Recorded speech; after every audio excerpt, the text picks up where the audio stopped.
Un segundo. A ver, espérame un segundito.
Ahí está, estaba con el micrófono desactivado. Avísenme si se escuchan muchos ruidos, sí, cierro puertas acá.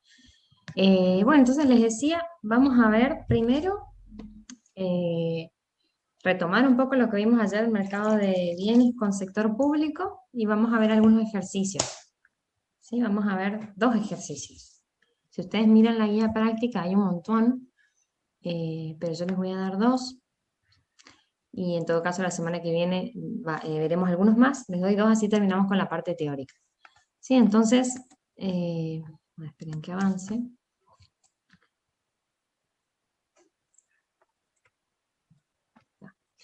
Entonces, veamos primero el ejercicio 14. Yo pegué la consigna acá. Sí, dice, los impuestos que cobra el Estado pueden ser fijos o proporcionales, ¿sí? Como vimos ayer. Proporcionales era cuando la alícuota era una proporción, ¿sí? O el impuesto es una proporción determinada de la renta, o sea que varía según el nivel de renta, y los fijos eran una alícuota fija independientemente del ingreso. ¿Sí? Entonces, los impuestos, pueden ser fijos o proporcionales. Suponga que usted se enfrenta a una economía cerrada con tres sectores y que el gobierno cobra un impuesto que depende linealmente de la renta, de acuerdo a la siguiente ecuación. Entonces tenemos la ecuación de los impuestos, la de comportamiento. Un impuesto fijo más un impuesto proporcional. ¿Sí? Y acá está, como lo habíamos modelizado ayer. Impuesto fijo más la alícuota por la renta. Este sería el impuesto proporcional y este el fijo. Bueno, entonces se pide hallar el equilibrio, el ingreso de equilibrio, hallar la expresión del multiplicador y pregunta si el multiplicador es mayor, menor o igual cuando los impuestos son endógenos en comparación con impuestos que son exógenos. Y usar datos numéricos. Bueno, entonces yo lo planteé acá en términos con variables nomás, con letras, digamos. Le dejo la parte numérica para ustedes. Pueden usar los datos del ejercicio que vimos ayer. Que hablando de eso, corregí, volví a revisar y se ve que metió la pata en algún número de la calculadora. Daba, esperen qué silencio. Daba eso que habían dicho algunos de ustedes.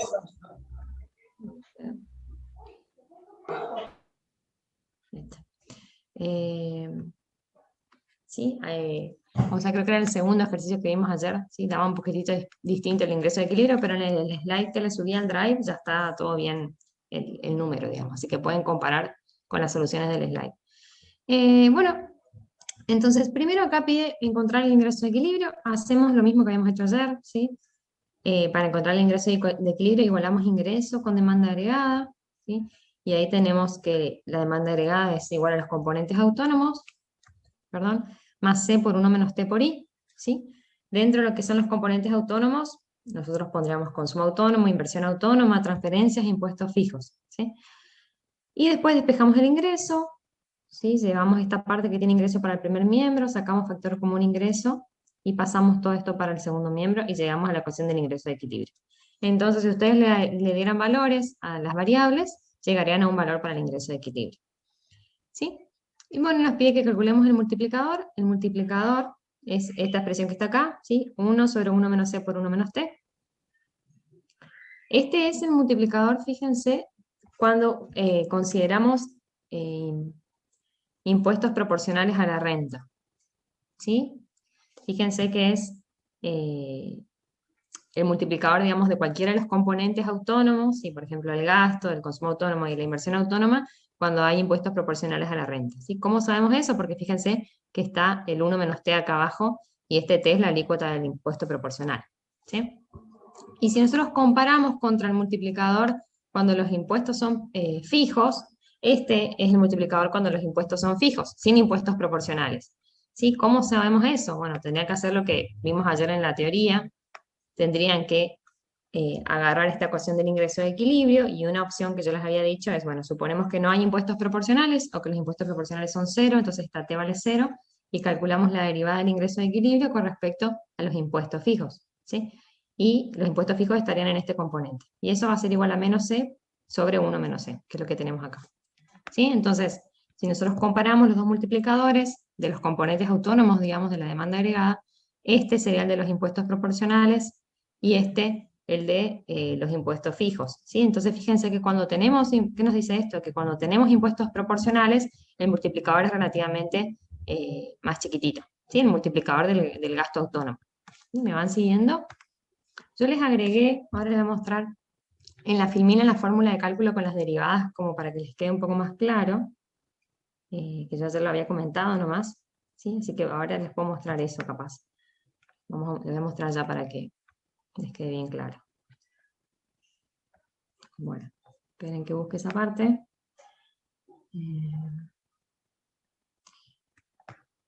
Acá.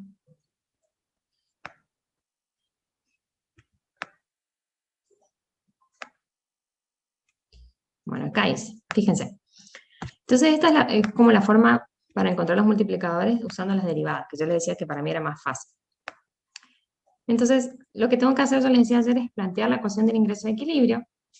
Fíjense que es la misma que les mostraba recién en la filmina de la práctica, pero acá en vez de decir componentes autónomos, pongo todos los componentes autónomos, ¿no? Consumo autónomo, transferencias, impuestos fijos, inversión y gasto.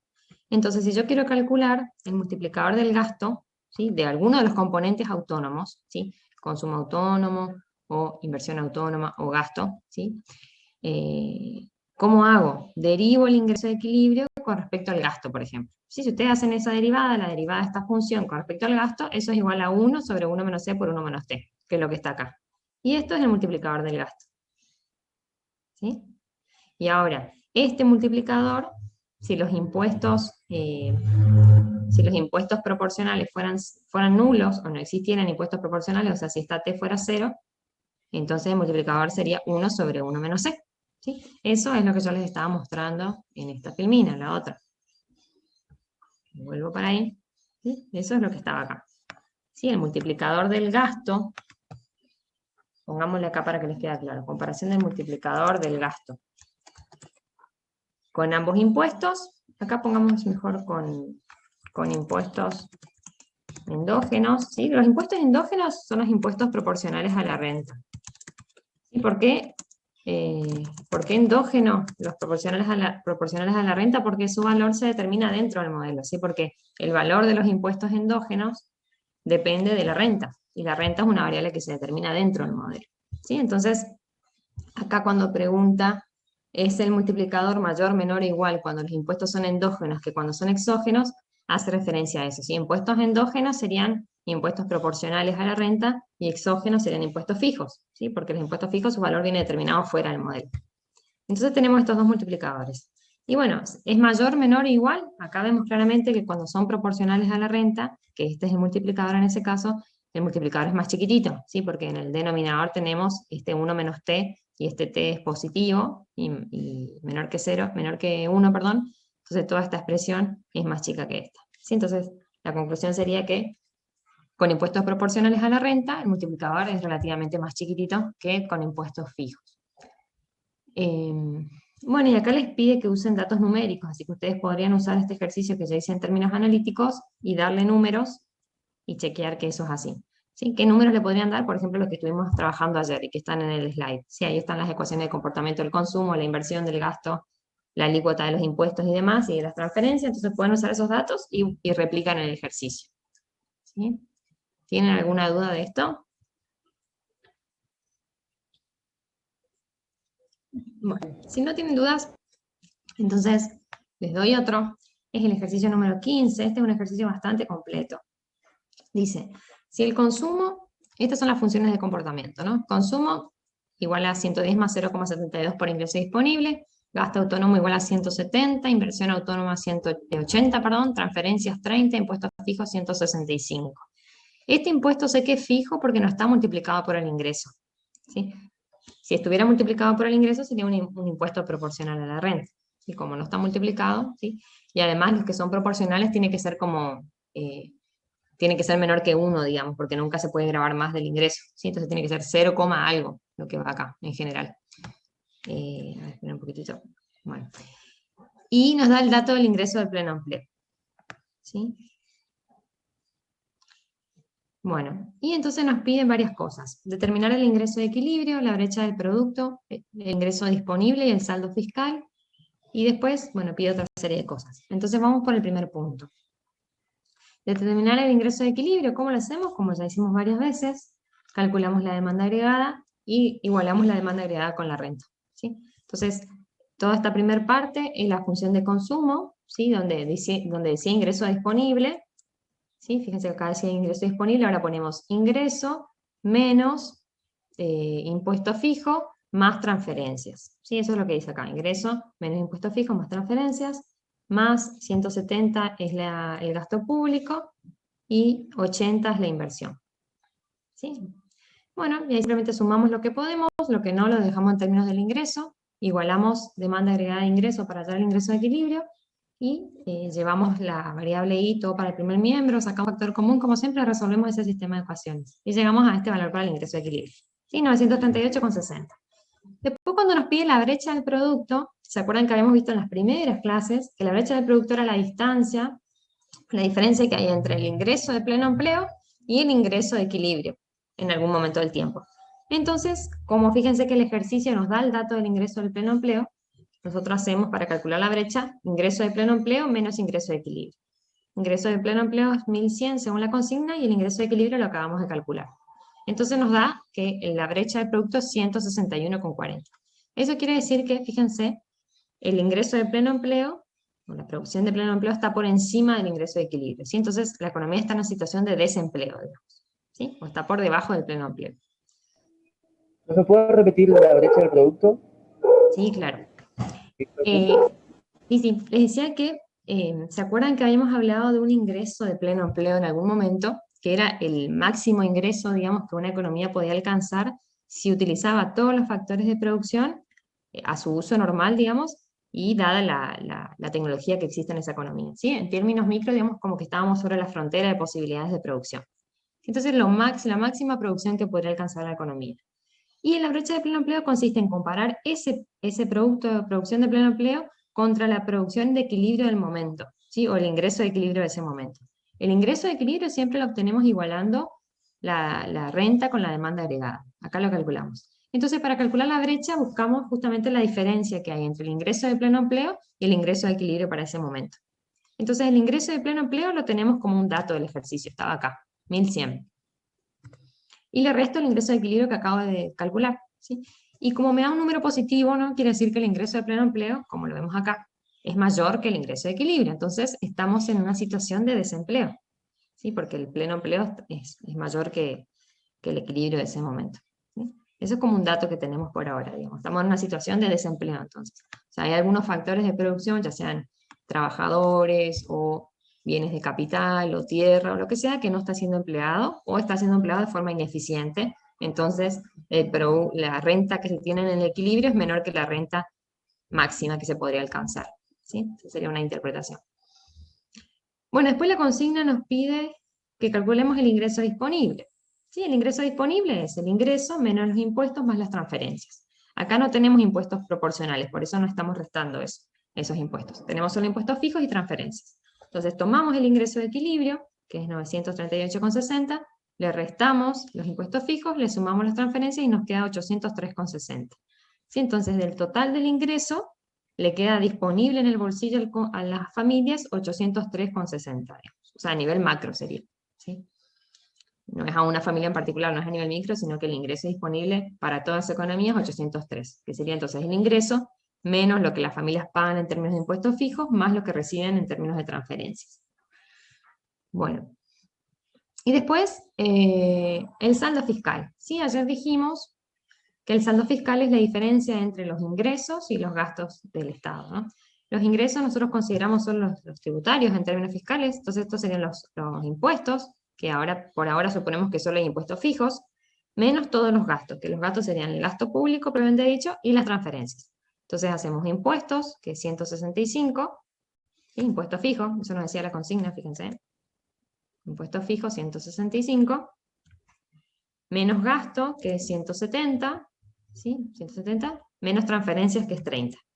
Entonces, hacemos ese calculito y nos da menos 35, ¿sí? Entonces, ¿qué significa esto? Que el Estado, al ingreso de equilibrio, a ese nivel de producción, el Estado está en una situación de déficit público, ¿sí? Es decir, todas sus erogaciones son mayores que sus ingresos, ¿sí? Bueno. Y después, el punto B, esa misma consigna decía, si el gobierno establece un impuesto proporcional con una alícuota del 8%, ¿sí?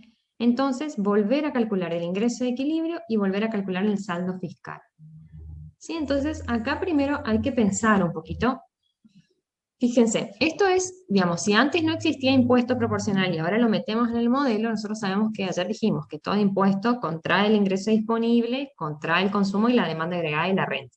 Entonces, obviamente que el ingreso de equilibrio al que lleguemos ahora tiene que ser más chiquitito que el inicial. ¿Sí? Eso tenemos que tener en la cabeza como para poder comparar si estamos yendo por buen camino. ¿Sí? Entonces, lo primero que hacemos es volver a calcular la demanda agregada con este impuesto proporcional. ¿Sí? Acá ya está muy resumido, pero ¿cómo tendremos que hacer? Tendremos que volver a plantear toda esta ecuación de la demanda agregada. Sería todo igual, salvo que en este paréntesis donde trabajamos el ingreso disponible, tendríamos que decir menos, o sea, sería ingreso, menos 165, que era el impuesto fijo, más 30, que son las transferencias, menos 0,08 por I. ¿Sí? ¿Por qué? Porque acá nos dice la consigna que se aplica un impuesto proporcional del 8%. ¿Sí? Entonces hacemos 8 dividido 100, sería 0,08 la alícuota, por I para meterlo dentro del ingreso disponible. ¿Sí? Avísenme si me siguen. Entonces sería plantear todo de nuevo esta ecuación, pero agregando el impuesto proporcional dentro de este paréntesis. Y el resto es lo mismo, ¿sí? Ahí llegarían a esta expresión, que está acá, ya una vez trabajados los números. Ahí igualan ingreso con demanda agregada, ¿sí? Y acá de vuelta pasan el ingreso para el primer miembro, sacan factor común y les queda este nivel de ingreso de equilibrio. Fíjense que es 772, más chiquitito que el inicial, que era 938. ¿Sí? Bueno. Y el saldo fiscal también va a cambiar. Y acá tenemos que pensar de nuevo antes de calcular. Nosotros teníamos antes impuestos fijos y transferencias en el punto A. ¿Sí? Y ahora lo que hacemos es incluir un nuevo ingreso para el Estado, que son los impuestos proporcionales. ¿Sí? Entonces, lo que tendríamos que esperar es que si antes el Estado tenía un déficit fiscal, ¿sí? Que habíamos llegado a una situación de déficit menos 35, ahora debería achicarse ese déficit o pasar a un superávit en todo caso. ¿Sí? Pero no se podría agrandar el déficit porque lo que estamos metiendo en el modelo son nuevos ingresos para el Estado, a partir de los impuestos proporcionales, ¿no? Entonces volvemos a calcular el saldo fiscal, siempre en el equilibrio, ¿sí? Evaluado en el equilibrio. Entonces, ¿qué tenemos? Acá ahora tenemos como parte del saldo fiscal impuestos fijos, impuestos proporcionales, menos gasto, menos transferencias. Entonces el impuesto fijo, esperen que tengo que cambiar los números acá. Sí. Perdón, este TF es impuesto fijo y este TP es impuesto proporcional. ¿Sí? Entonces, impuesto proporcional, ¿cómo lo calculamos? Este 61,8, ¿de dónde sale? Sale de multiplicar la alícuota del impuesto, que es 0,08, por el ingreso de equilibrio, que es 772,90. ¿Sí? Si ustedes hacen esa multiplicación, les va a dar 61,80. Entonces, los ingresos provenientes de los impuestos proporcionales más los ingresos provenientes de los impuestos fijos, que es 165, menos el gasto público, menos las transferencias, nos da 26,84. ¿Sí? Entonces, efectivamente, confirmamos que si comparamos la situación inicial, que era un déficit, si el Estado pasa a cobrar más impuestos, ahora proporcionales en este caso, pasa de un déficit a un superávit fiscal. ¿Sí? Bueno, ¿tienen alguna duda de esto? Porque van a ver que en la guía práctica hay bastantes ejercicios, pero son todos muy parecidos. Cambian las ecuaciones de comportamiento y por ahí el tipo de pregunta que se le hace, pero siempre todo gira en torno a lo mismo, así que si tienen alguna duda ya me avisan. No creo que lleguemos a hacer todos los ejercicios, ¿sí? Está bueno que Profe, entiendan los de clase, y ¿sí? estos ejercicios, las fórmulas, están todos en el PowerPoint, ¿no? Que subieron en los Drive. Las fórmulas sí están en términos teóricos. Sí, sí, fíjate, ahora, ahora después cuando me paso a la teoría te vuelvo a mostrar si querés, pero están las fórmulas. Sí. Gracias, profe. No, de nada. Siempre, digamos, depende, la fórmula depende de las ecuaciones de comportamiento que tengas. ¿Sí? Por eso yo siempre digo, lo mejor que pueden hacer para este tipo de ejercicios es mirar las ecuaciones de comportamiento que tienen, ¿sí? Y usarlas para desde cero plantear el ejercicio, ¿sí? Plantear desde el principio, bueno, la demanda agregada, ¿qué es? Igual, en este caso es igual a consumo más gasto más inversión, ¿sí? Entonces pongo eso, consumo más gasto más inversión. Y después me acuerdo, pero dentro del ingreso disponible, si hay estado, el ingreso disponible es renta menos impuestos fijos menos impuestos proporcionales más transferencias. Y desde ahí van trabajando algebraicamente hasta el final. Porque si ustedes intentan usar directamente la ecuación de ingreso de equilibrio, esa ecuación varía según cuáles son las ecuaciones de comportamiento de su modelo, de las variables que están en el modelo de consumo, sobre todo la que más cambia es la del consumo, digamos. Después vamos a ver que también cambia la de inversión. Pero en definitiva, si ustedes se acuerdan que para calcular ingreso de equilibrio yo parto de igualar ingreso con demanda agregada y sé cuáles son los componentes de la demanda agregada, es solo poner los componentes, reemplazarlo por las funciones y trabajar, digamos, la álgebra. Y para el cálculo del saldo de las cuentas fiscales siempre es lo mismo, es ingreso del Estado menos gastos del Estado. Los ingresos son los impuestos, todos los tipos de impuestos que tengas en la consigna, y los gastos son gasto público y transferencias. Entonces haces esa cuenta y listo. En el punto A no me das ingreso de equilibrio. Bueno, voy a revisar entonces. No me da igual. A ver, para un poquito que voy para atrás. A que se me traba la compu. Yo creo que por el Zoom se traba. No te da 262,80. ¿Esta parte decís? Yo no tengo mi calculadora acá a mano. Sí, son los ejercicios que resueltos por la profesora María Victoria, así que no me da 225. Bueno, yo voy a revisar para colgar en el drive entonces.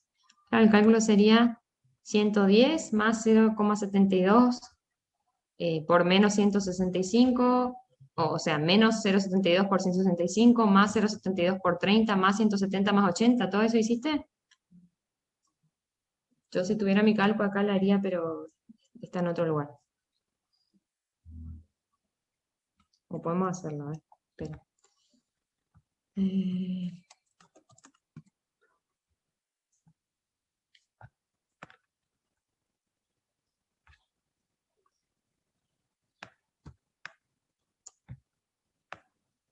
ver, sería...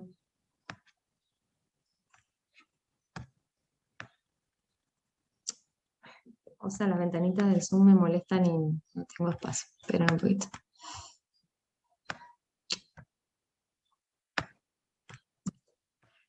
Sería 110 más 0,72 por... Sí, da eso, profe. ¿Es lo que dice la compañera? No, da 262,80. Bueno. Bueno, no importa. No importa. Igual es, como es sencillo, es solo un cálculo con calculadora. Así que en todo caso, yo vuelvo a revisar más tarde para no perder tiempo de clase, ¿sí?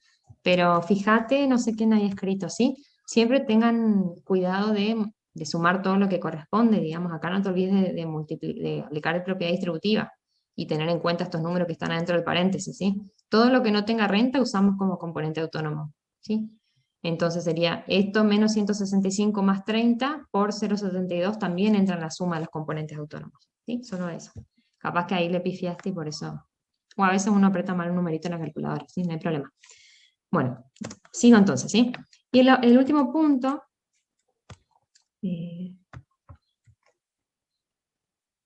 el último punto decía, bueno, ahora si el gobierno desea alcanzar el nivel de pleno empleo, ¿sí? ¿Se acuerdan que habíamos visto que la economía estaba por debajo del pleno empleo porque el pleno empleo era 1100 y a nosotros nos daba ingresos de equilibrio más bajos? Entonces, ¿en cuánto debería modificar el gasto público? ¿Sí? Es decir, si quisiera llegar al pleno empleo a partir de una política fiscal expansiva, ¿en cuánto debería aumentar el gasto público para llegar al ingreso de equilibrio? ¿Sí? Bueno, ¿cómo hacemos eso? Podemos usar esta fórmula que habíamos visto antes, ¿sí? Que habíamos visto que la variación del ingreso de equilibrio, ¿sí? Era, si queremos variar el gasto público, digamos, era igual al multiplicador por la variación del gasto, ¿sí? Donde este var antes le había puesto un delta, o sea, un incremental, un signo incremental, pero es lo mismo. Entonces, si yo quiero llegar al ingreso de pleno empleo variando el gasto, utilizo esta fórmula que está acá, ¿sí? Entonces, la variación del ingreso de equilibrio va a ser igual al multiplicador del gasto por la variación del gasto. Entonces yo tengo acá datos. K yo sé que es 2,94. ¿Sí? ¿De dónde saco eso? Si yo, en este caso, ustedes pueden calcular el multiplicador. ¿Sí? Lo dejo para que ustedes lo hagan en su casa, pero sería 1 sobre 1 menos C por 1 menos T. ¿Sí? El multiplicador del gasto. Lo calculan ustedes con los datos, van a ver que les da 2,94. Eso es K. Y ustedes la variación del gasto es la incógnita ahora. ¿Sí? Y la variación del ingreso de equilibrio la pueden calcular. ¿Sí? ¿Cómo la calculamos? Nosotros sabemos que el ingreso de pleno empleo es 1100 y sabemos que estamos parados en un nivel de ingreso de equilibrio de 772. Entonces puedo calcular la variación del ingreso. Yo quiero pasar de 772 a 1100. Calculo la diferencia y esa diferencia es 327,10. ¿Sí? Que es lo que está acá. ¿Sí? Entonces yo diría, 327,10 es igual a 2,94 por la variación del gasto. Y así despejo y calculo la variación del gasto, que es lo que quiero averiguar.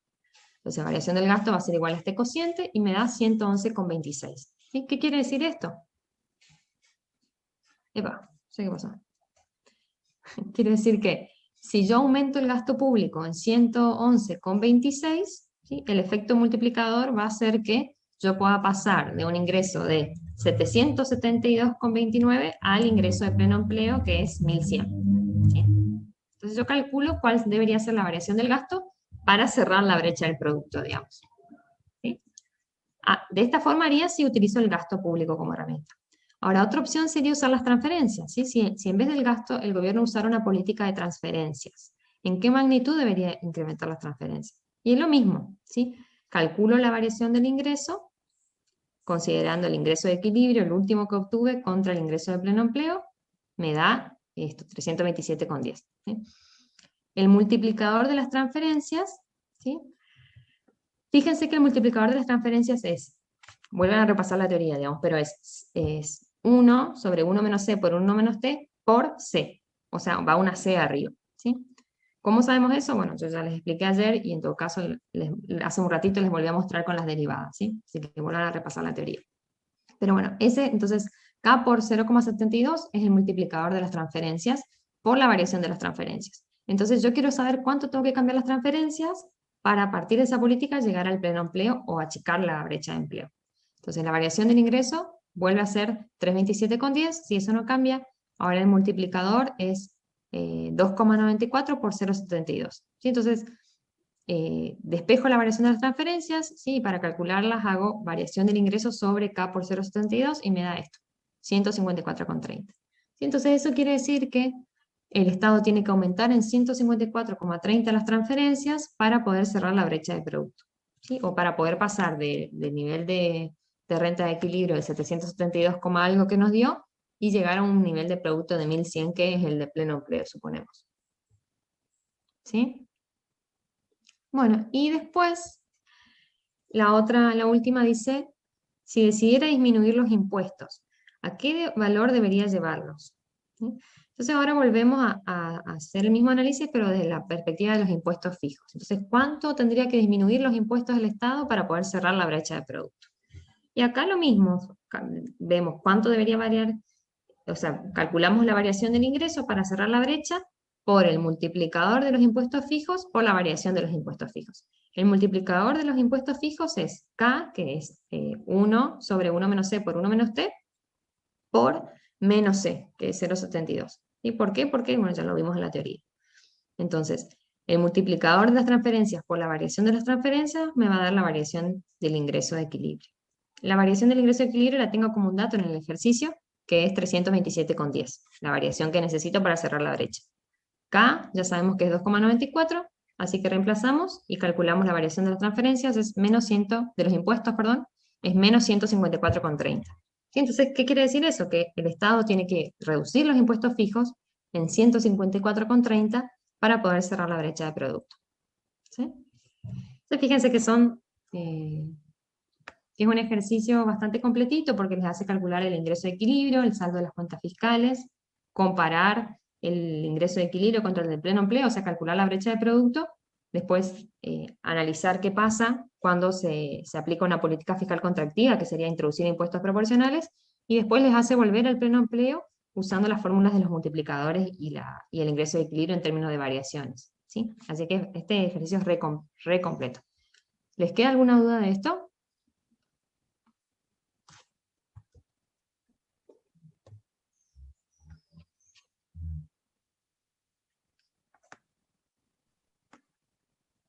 ¿Está subido esto, profe, en el Drive? No, no está subido todavía. No. La verdad que estoy, digamos, va a ser parecido, pero estoy con pocas ganas de subir práctica porque vemos que están participando muy poco de las clases. Y las clases para nosotros no son obligatorias, pero buscamos la presencialidad de ustedes. ¿Sí? La idea no es que nosotros le pasemos el material y ustedes lo vean cuando quieran, si es que pueden cursar, digamos. Para todos aquellos que están trabajando, esto no aplica, pero para el resto deberían estar acá y somos más de 80 en el curso y ahora están 49. Y ayer éramos 32. ¿Sí? Entonces nosotros queremos que ustedes participen en las clases, opinen, pregunten, calculen, ustedes piensen, y que no sea solo ver videos y tomar los ejercicios ya resueltos. Así que por ese motivo no estamos subiendo tanto material, digamos. O sea, lo siento por los que sí participan un montón, que igual están viendo las clases, ¿no? Pero bueno, la idea es que ustedes estén viendo, si es que no están trabajando en este momento, todos los que puedan estén conectados y tratando de resolver los ejercicios. ¿Sí? Así que esa es mi respuesta. Igual, digamos, sabemos que pueden sacar capturas de pantalla de acá y van a tener los ejercicios resueltos igual, pero buscamos que estén en clase como si estuviéramos en la facultad. Ayer había Sí, clase yo para de... tener, o sea, el ejercicio y poder hacerlo de vuelta, porque, bueno, como va un poco rápido, Voy muy rápido. Bueno, avísenme si voy quería ser rápido. más tranquilo nomás, pero No, se obvio. entendió Sí. igual, profe, no se preocupe. Bueno, ya tienen clase, está. No, yo igual voy a subir. Igual, si no, nosotros sabemos que ustedes pueden tomar capturas de pantalla de lo que estamos dando ahora, así que no es que le vamos a esconder material para nada, ¿saben? Pero bueno, les digo ya que esperamos que participen, ¿sí? O sea, valoramos mucho que ustedes estén en las clases, porque si no, directamente yo grabo videos y les subo a algún lado, digamos, que es mucho más frío, ¿sí? Bueno. Bueno, les subo después esto entonces, ¿sí? Entonces estos son los únicos dos ejercicios que les voy a resolver yo. Y por ahí la semana que viene ven algunos más con Guillermo. ¿Está? Pero fíjense que estos dos son bastante completos, digamos, porque acá les resolví uno en términos de letras, digamos, con las variables y parámetros directamente, y acá otro con números. Y entonces ustedes pueden usar este ejemplo para poder resolver los otros, ¿sí? Una cuestión que me interesaría es que entiendan bien esto, ¿sí? Porque después vemos mucha metida de pata en las fórmulas, porque a veces quieren calcular un nivel de ingreso y usan la fórmula de la variación del ingreso, por ejemplo, y ahí meten la pata. Sí, entonces, como decía el compañero, les subo después el material, ustedes procesenlo bien, léanlo, traten de hacerlo ustedes solos y ahí si les queda alguna duda lo volvemos a ver. Tenían clases de informática. Bueno. Qué piola los de informática que nos meten clases en horario de otras materias. Pero bueno. Del módulo C, era eso Excel, creo, ¿no? Bueno, no, está bien, no pasa nada, ¿sí? Pero en general hago el comentario. Cuando puedan asistir a clases, háganlo, ¿sí? Porque si no es muy... También es desmotivador para nosotros, porque imagínense que le estamos hablando a la nada, porque acá, al menos en nuestro curso, solo uno de los chicos suele estar con pantalla activa, y entonces como bastante bajón dar clases así. Le ponemos toda la onda que podemos, igual. Bueno, después Profe, yo de le haber quería hecho... hacer una consulta que era por el webinar que usted subió, porque usted Ah, nos sí. recomendó que escuchemos la primer conferencia. Ujú. No sé si fue el link o qué, pero estaba en inglés. Yo a la primera no entendí la pronunciación del inglés tan cerrado que tenía. La segunda Ujú. conferencista un poco, pero la primera no. Así que quería saber si este webinar está también en español. Y no, o sea, la mayoría de los que se dan sobre esos temas son todos en inglés. A veces hacen traducciones en portugués, porque hay muchos brasileños. Pero en particular esa serie de webinars, que ahora van a haber bastantes más, porque es todo como una corriente que se está armando ahora de la economía del Papa Francisco, le llaman, digamos, pero el enfoque de las capacidades va por afuera de eso, ¿no? Pero justo el que les mandé era de ese espacio. Son como webinars internacionales, entonces como hay personas de varios países, se habla en inglés, digamos. Pero en todo caso lo puedes volver a ver después y más ir cortando como para poder entender. Sí, la mayoría son en inglés. Y justo hoy había uno que quería estar, pero justo tenía que dar clase, que está haciendo ahora, digamos, que era como un workshop entre alumnos, digamos, sobre esos temas. Y van a tratar pobreza y medición multidimensional, etcétera. Pero lo que sí les puedo pasar en todo caso más tarde va a haber como un workshop para alumnos no graduados todavía, o sea que por ahí va a ser un poco más básico y se va a poder entender un poco más. Y les paso el link, justo ayer recibí el mail, así que después se los paso al grupo. Y ahí capaz a veces se Dale, arman como profe, y de los que subgrupos, hablan en portugués también puede ser, porque a mí el ujú, inglés, cuando es muy cerrado en ese cuando son de sentido. personas inglesas, no las entiendo. Claro, sí, sí, sí, hablan muy cerrado. Pero bueno, a veces lo que se hace, digamos, es un mismo webinar, pero hay alguna persona que traduce, digamos. Muy pocas veces se suelen armar diferentes para diferentes tipos de idiomas, porque, digamos, son de un montón de países. Pero les paso todo lo que tengo más tarde, ¿sí? Bueno, entonces vamos a tomarnos 5 minutos y ahí yo voy a empezar con la teoría, ¿sí? Entonces tomo un poquito de agua y ustedes se levantan si quieren y arrancamos para terminar la teoría, ¿sí? El slide que voy a usar, sí, está en el Drive, lo puse hoy a la mañana, así que lo pueden ver de ahí si quieren. Bueno, 5 minutitos, entonces son las menos cuarto, así que -10 arrancamos. Bueno, profe.